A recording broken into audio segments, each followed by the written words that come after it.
शास्त्रियों और फरीसियों के लिए एक वचन कहा, कहता है ये मुंह से तो मुझे क्या कहते हैं, प्रभु प्रभु कहते हैं, पर इनके मन मुझसे क्या है, दूर है। शास्त्री और फरीसी नहीं बनना, अपने कर्मों के द्वारा प्रभु की महिमा करनी है। विश्वास कहां से आता है, सुनने से, और सुनना कहां से, मसीह के वचन से, मसीह के वचन से, वचनों से। विश्वास सुनने से और सुनना मसीह के। मेरे भाई बहनों, जब आप मसीह के वचन को सुनते हो, आपके अंदर क्या आता है, विश्वास। सबसे पहले जो शैतान हिलाने की कोशिश करता है वो किसको है, आपके विश्वास को।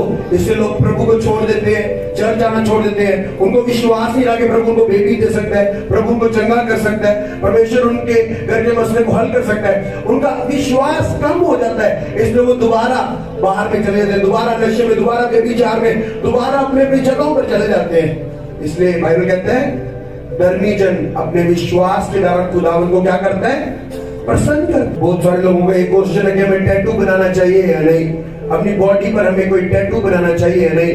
जब हम लेवी व्यवस्था पढ़ते उधर लिखे है, किसी भी मृतक व्यक्ति का तू अपने शरीर पर चित्र खोद के ना बनाना। उसके ऊपर वाले वचन में लिखा है तू अपनी दाढ़ी के बाल मत कटवाना। इसलिए जब पुराने नियम में खुदावंद ने हमें व्यवस्था में रखा था, इसलिए जब उसने क्रूस पर बलिदान दिया, उसने हमें व्यवस्था से क्या कर दिया, आजाद कर दिया। नहीं तो पुराने नियम में जो कोई पाप करता था उसको चौराहे पर लाते थे और पथराव करके मार दिए जाते थे। आज हम अगर व्यवस्था के अधीन होते, यदि हम पाप में पकड़े जाते, लोग हमको क्या कर देते, मार देते। कुछ लोग कहते हैं हमें लहू लगा हुआ मांस खाना चाहिए या नहीं। मेरे भाई, पुराने नियम में खुदावंद ने कहा कि तू लहू लगा हुआ मांस ना खाना। क्यों? लहू में क्या होता है, प्राण होता है। जब हम हॉस्पिटल जाते कहते इसको आपने लाने में पेशेंट को क्या कर दिया, देर कर दिया है, और इसकी बॉडी से बड़ा ज्यादा ब्लड क्या हो गया, निकल गया है, और इसकी बहुत ज्यादा खून बहने के कारण क्या हो गया, मृत्यु हो चुकी है। इसलिए खुदावंद ने कहा था पुराने नियम में कि तू लहू लगा हुआ मांस नहीं खाना, क्योंकि लहू में प्राण था। क्योंकि अगर आप लहू को खा लोगे तो आप लाइफ को खा लोगे। इसलिए नए नियम में जब यीशु मसीह ने उस लहू को निकाल दिया, अपनी लाइफ को, अपने प्राण को दे दिया, कहता मैंने तुम्हें व्यवस्था से क्या कर दिया, आजाद कर दिया। अब नए नियम में ऐसा नहीं है, कहता खाना पीना तुझे अशुद्ध नहीं करता, कहता बल्कि वो नहीं जो बाहर से अंदर जा रहा है, बल्कि वो बातें जो कहां से निकल रही है, जो अंदर से निकलती है, वो तुझे अशुद्ध करती है।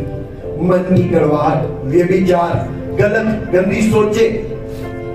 अब जिन मैंने आपके दूसरे क्वेश्चन का आंसर दिया, हमें कैसा चिकन या मीट कैसा खाना चाहिए, लहू लगा खाना चाहिए, मैं आपको उसका आंसर लेकर बैठा हूं। जब मैं कहीं पे जाता हूँ और वहां पर मुझे पता है यहाँ पे ये वाला चिकन मिलता है, मैं इस समझ से उसको नहीं खाता कि हाँ ये मन है, मैं इससे कि मुझे टेस्ट नहीं रहेगा। मतलब मैं व्यवस्था के अधीन होकर पापी नहीं रहना चाहता। कितने लोग मेरी बात को समझ रहे हैं? मैं इससे कि मुझे वो टेस्ट नहीं लगता इसलिए मैं नहीं खाता। कई जगह है जहां वो टेस्ट मिलता है और मैं उसको खाता हूं।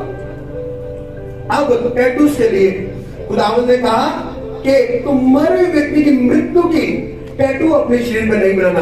अब बाइबल के अकॉर्डिंग टैटू बनाना चाहिए या नहीं, मैं आपको बताता हूं। बाइबल नए नियम में टैटू के लिए मना नहीं करती। बाइबल कहती है कि खुदा को क्या चीज पसंद करती है, विश्वास। क्या विश्वास?